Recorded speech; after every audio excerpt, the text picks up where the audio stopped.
Hello students, welcome to my YouTube channel English Tutorial for Assamese medium students. Moromor satro satri hokol, aji ami class 9 or Ingraji kobita The Lake Ale of Innisfree uporot alochona korim. Ahasun ami video to start koru. Ami aji kobita tu loisu The Lake Ale of Innisfree aru tar kobi hol William Butler Yeats. এতিয়া আমি প্ৰথমতে কবিজনৰ বিষয়ে দুই হাৰিমান জানি লওঁ এই কবিতাটোৰ কবি হল উইলিয়াম বাটলাৰ ইয়েটছ এতে সোৱা W.B. Yeats was an Irish poet William Butler Yeats এগৰাকী আইৰিছ কবি হয় he was also a famous playwright তেখেত এগৰাকী ফেমাস জনাজাত নাট্যকাৰ আছিল This poem was written in 1888. এই কবিতাটো যেটো নেকি আমি পঢ়িম আজি The Lake Ale of Innisfree এটো তেখেতে 1888 খ্ৰীষ্টাব্দত লিখিছিলে In 1923 Yeats was awarded Nobel Prize for Literature 1923 খ্ৰীষ্টাব্দত Yeatsক নোবেল সাহিত্যৰ কাৰণে নোবেল পুৰস্কাৰেৰে পুৰস্কৃত কৰা হৈছিল এতিয়া হা আমি কবিতাটো লৈ আহো এই কবিতাটোৰ যেটো সব বক্সত যিখিনি লিখা আছে ইয়াতে কবিতাটোৰ বিষয়ে কি কৈছে কবিয়ে ইয়াতে আমি গম পাম This well known poem explores the poet's longing for the peace and tranquility of Innisfree এই কবিতাটোত Innisfree নামৰ ঠাইখনৰ যেটো শান্তি আৰু নিস্তব্ধতা তাৰ কাৰণে কবিৰ যেটো ইচ্ছা বা বাসনা সেই কথাটো প্ৰকাশ পাইছে A place where he spent a lot of time as a boy আৰু যিখন Innisfree ঠাইত কবিয়ে লৰালি কালৰ বহুত সময় তেখেতে পাৰ কৰিছে This poem is a lyric এটো হল লিৰিকেল কবিতা আহা কবিতাটো আমি পঢ়ো I will arise and go now and go to Innisfree মই এতিয়া উঠিম আৰু যাম কলৈ যাম Innisfree লৈ যাম and a small cabin built there of clay and wattles mat আৰু তাতে মই এটা সৰু কোঠা বনাম বোকা আৰু যিবিলাক ভাজ লগা লাখটি আছে হেবিলাকেৰে তাৰ মানে প্ৰকৃতিত পোৱা বিভিন্ন ধৰণৰ বস্তুৰ দ্বাৰা তেখেতে এখন সৰু কেবিন বনাব বুলি কৈছে 9 bean rows will I have there মই তাতে 9 হাৰিমান বিন গছ ৰুম যেহেতু তেখেতে অকলে তাত বসবাস কৰিব সেই কাৰণে তাতে কেৱল খাবৰ কাৰণে 9 হাৰিহে বিন গছ ৰুব বুলি কৈছে a hive for the honey bee আৰু মৌমাখিৰ কাৰণে তেখেতে এটা মৌবাহ বা মৌচাক তৈয়াৰ কৰি দিব and live alone in the be loud glad আৰু তেখেতে অকলহৰীয়াকৈ থাকিব ক'ত এই যে গ্লেড মানে হল মুকলি ঠাই এই মুকলি ঠাইত যেটো মৌমাখিৰ গুণগুণ শব্দ সেই গুণগুণ শব্দৰ মাজত প্ৰাকৃতিৰ কোলাত বা প্ৰাকৃতিক পৰিবেশত শান্তিৰ মাজত তেখেতে অকলহৰীয়াকৈ থাকিব তেহাসুন প্ৰথম ষ্টেঞ্জাটোত কি কল আমি চাও কবিৰ ইচ্ছা হল যে তেওঁ এতিয়া হাৰ পাই উঠিব আৰু Innisfree নামৰ ঠাইখনলৈ যাব Innisfree গৈ তেওঁ কি কৰিব তাত গৈ ফেলাই বোকা আৰু ভাজ লগা লাখটি কিছুমানেৰে তেওঁ এটা সৰু ঘৰ সাজিব 9 হাৰিমান বিন গছ ৰুব আৰু মৌতেও মৌ পালন কৰিব আৰু সেই মৌমাখিৰ গুণগুণ শব্দৰ মাজত অকলে তেওঁ তাতে বসবাস কৰিব সেকেন্ড ষ্টেজলৈ আহা and I shall have some peace there মই তাত অলপ শান্তি পাম for peace comes dropping slow শান্তিটো কেনেকৈ আহিব লাহে লাহে আহিব ড্ৰপ কৈ আহিব এক টোপাল কৈ আহিব dropping from the veils of the morning আৰু এটো কেতিয়াৰ পৰা ষ্টাৰ্ট হ'ব আৰম্ভ হ'ব ৰাতিপুৱাৰ যেটো আবৰণ গুছিব তাৰমানে ৰাতিপুৱা আকাশখন যেতে কেতিয়াবা মেঘাচ্ছন্ন হৈ থাকে আন্ধাৰ হৈ থাকে ৰাতিপুৱাৰ আগত গতিকে ৰাতিপুৱাৰ আগত যেটো অন্ধকাৰৰ আবৰণ সেই আবৰণটো গুছিব তেতিয়াৰ পৰাই শান্তি আৰম্ভ হ'ব to where the cricket sings যত নেকি উইচৰিঙা চৰায়ে চিঞৰিব Their midnights all a glimmer আৰু তাৰ যেটো মাজৰাতি সেই মাজৰাতিটো ঠিমিক থামাক পোহৰ তাতে আছে উজ্জ্বল and moon a purple glow আৰু দুপৰীয়াটো একদম উজ্জ্বল বেঙুনীয়া ৰংটো তাতে দেখা পোৱা যায়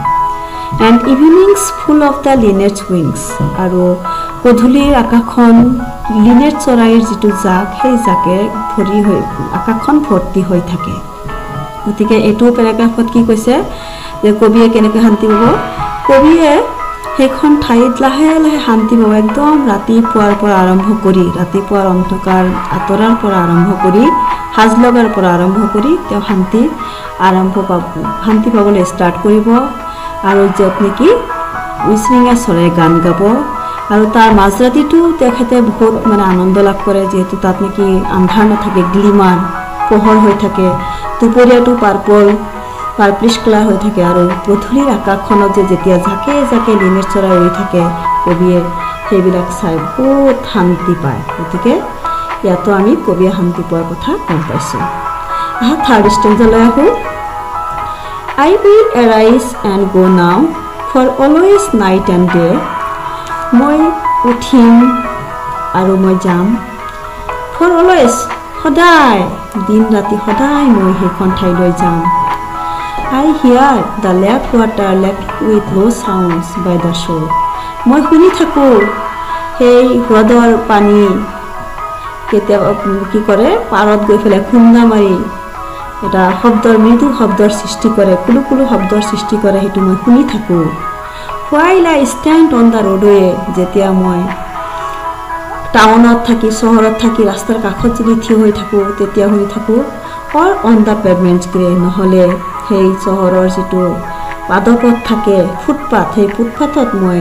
থিয় হৈ থাকিলে মই সেই শব্দটো শুনা পাওঁ শব্দ শুনা পায় যে সেই ইনিস্প্ৰি নামৰ ঠাইখনৰ যিটো হ্ৰদ আছিলে হ্ৰদৰ পানীবিলাক পাৰত গৈ খুন্দা মাৰি যিটো কুলু কুলু শব্দৰ সৃষ্টি হয় সেই শব্দটো তেওঁ সেই ইনিস্প্ৰি নামৰ ঠাইখনৰ পৰা বহুত আঁতৰত থাকিও চহৰত থাকিও তেওঁৰ এই শব্দটো যেনিবা কাণত বাজি আছে তেওঁ ইমানেই সেই ঠাইখন ভাল পায় I hear it in the deep heart's core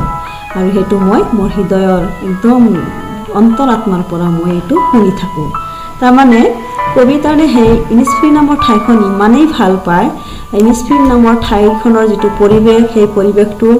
তেওঁ অত্যাধিক ভাল পায় গতিকে তেওঁ এতিয়া ডাঙৰ হৈছে তেওঁ আজিকালি চহৰত থাকে চহৰত থাকিও সেই চহৰৰ যান্ত্ৰিক জীৱন তাত যিমান যান বাহন হুলস্থুল গোলমাল এই পৰিৱেশটো তেওঁ সঁচাকৈ ভাল নাপায়